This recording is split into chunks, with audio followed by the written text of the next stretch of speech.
E aí pessoal, beleza? Professor Chaves aqui para mais uma mini aula. Só que essa nossa mini aula, na verdade, é para a gente fazer uma segunda parte, refazer a segunda parte do nosso vídeo de unidade consumidora coletiva, segundo a norma da Coelba. Por quê? Porque nós cometemos alguns equívocos, pessoal, e aqui eu gostaria de refazer aquela segunda parte para poder ficar tudo bonitinho, alinhadinho aí e ninguém ficar com dúvida. Então vamos lá. Recapitulando o que a gente tinha feito lá no outro vídeo, a gente tinha calculado a demanda da edificação considerando a área útil construída, lembra lá, né? De acordo com a área útil, tinha lá uma demanda pré-estabelecida, a gente chegou no valor, multiplicou pelo fator de segurança e chegamos então a 15,96 kVA de demanda, tá? Aí o que dizia lá na norma? Na norma da Coelba, né, que é que a gente está seguindo aqui, dizia que quando calculasse a demanda pela área útil, nós deveríamos comparar com o valor de 26 kVA. Agora, não me pergunte de onde a Coelba tirou esse valor, tá bom? Tá lá na norma, é o valor de referência. Bom, se o valor calculado pela área útil fosse inferior aos 26 kVA, então a norma mandava a gente recalcular pelo método da potência instalada ou da carga instalada. Então o que eu fiz? Onde é que estava o erro lá? E aqui eu gostaria de agradecer o parceiro Sandro, que foi quem me deu esse alerta aqui e me abriu os olhos para poder regravar essa parte, trazendo essa correção para vocês. Eu calculei a demanda, pessoal, de cada unidade consumidora. Tá? Eu peguei o apartamento 1 e calculei a demanda, o 2 e calculei a demanda. O que aconteceu? A demanda ficou mais alta do que deveria, porque ao invés de juntar todos os chuveiros elétricos, por exemplo, e calcular com um fator de demanda melhor, eu calculei com um fator de demanda mais alto. Então, o que nós vamos fazer? Eu vou refazer o cálculo da demanda, porém, vou unificar todas as cargas. E aí vocês vão ver que esse valor que nós tínhamos achado de 27,38 kVA vai cair bastante, o que vai diminuir nosso dimensionamento de cabo. Olha aí que maravilha! Então, me acompanha aí para vocês entenderem bem como é que eu fiz. Deixa eu mostrar aqui para vocês uma planilhazinha que eu utilizei para fazer o cálculo. Esse lado esquerdo tem aí o que eu usei no vídeo anterior. Inclusive, eu vou até remover a segunda parte do vídeo para não deixar outras pessoas aí confusas, né? Caso a pessoa não venha ver essa correção. Então, olha só, essa primeira parte aqui de cima tinha o cálculo da demanda do apartamento 1 e do apartamento 2. Primeiro, tenho que encontrar a carga, isso aqui eu tenho que fazer de fato, viu? Não adianta só calcular a demanda, porque na hora de determinar o medidor, eu preciso saber a carga de cada unidade consumidora, né? Eu preciso saber o que cada um deles irá consumir. Então, olha só, tanto no apartamento 1 quanto 2, eu tinha lá uma carga instalada, tenho, né, na verdade, 5.350 watts ou 5,35 kW. Aí eu calculei a demanda, olha lá, calculei a demanda do grupo de iluminação, depois do grupo de tomadas de uso geral, depois do chuveiro.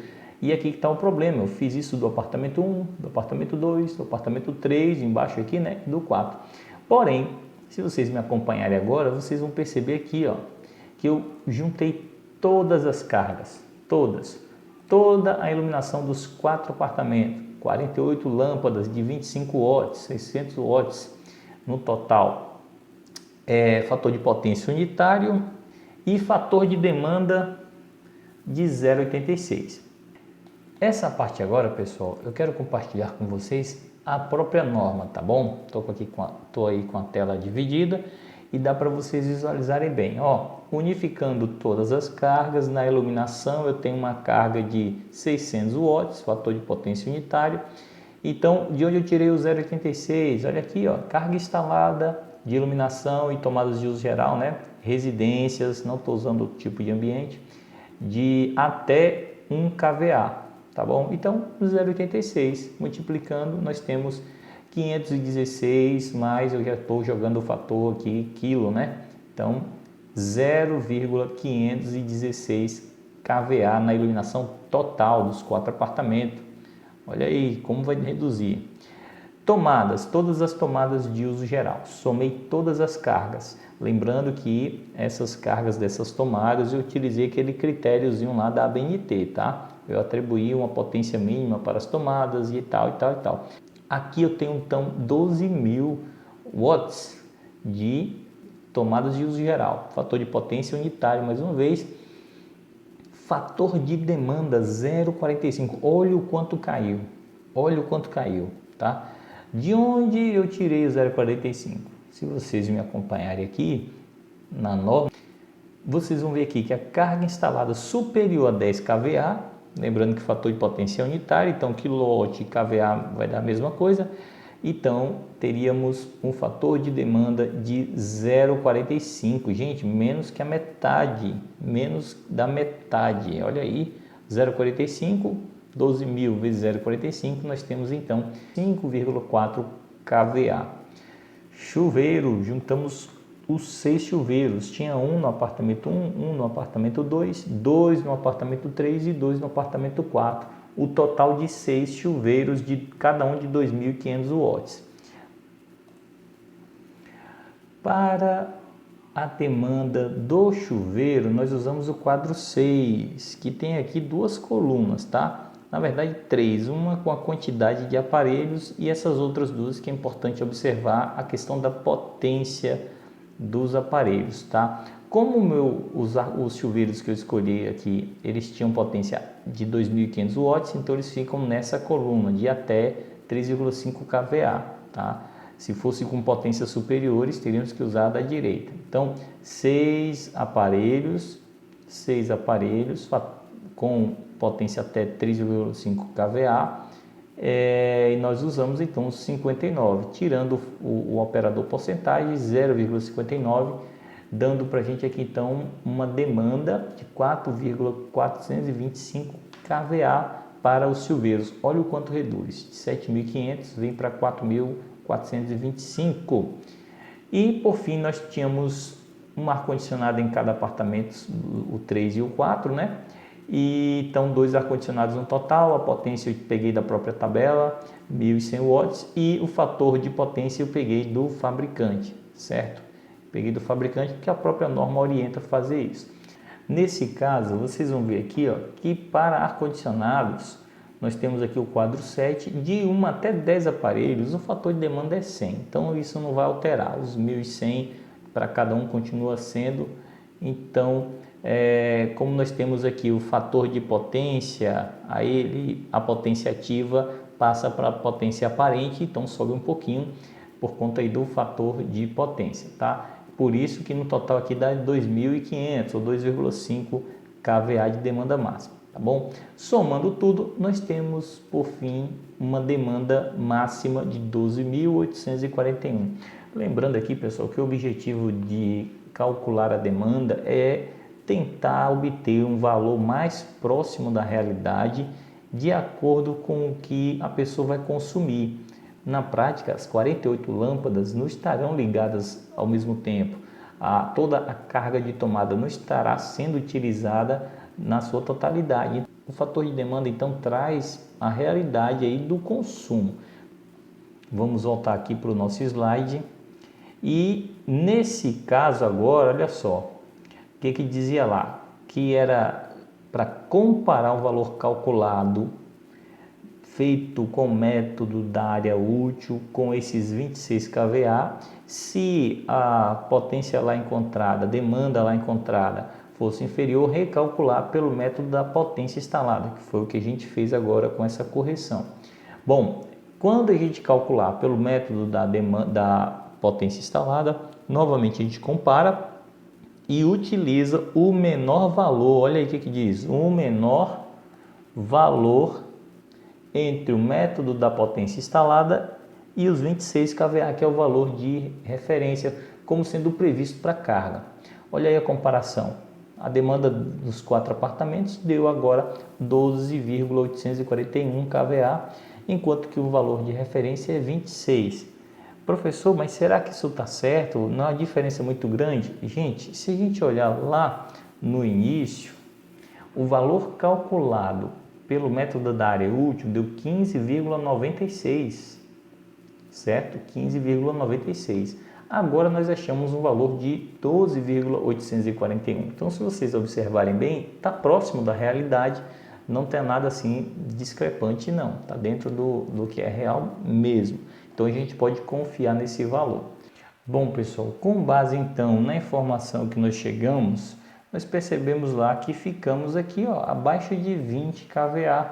Então, o nosso dimensionamento aí da entrada de serviço vai seguir com base nessa linha, tá? Então, olha aí, o ramal de ligação aéreo. Tá aqui outra correção que eu preciso fazer, pelo que eu comentei lá, tá? Olha só, o que é o ramal de ligação aéreo? É o condutor que vai do poste até o ponta-leite, né? Até a entrada ali de serviço do cliente, tá? Então, é esse trecho aí, que é de responsabilidade da concessionária.